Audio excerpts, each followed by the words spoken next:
And the Lord God took the man and put him into the Garden of Eden to dress it and to keep it.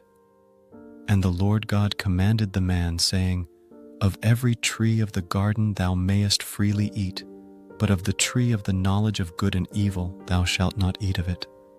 For in the day that thou eatest thereof thou shalt surely die. And the Lord God said, It is not good that the man should be alone.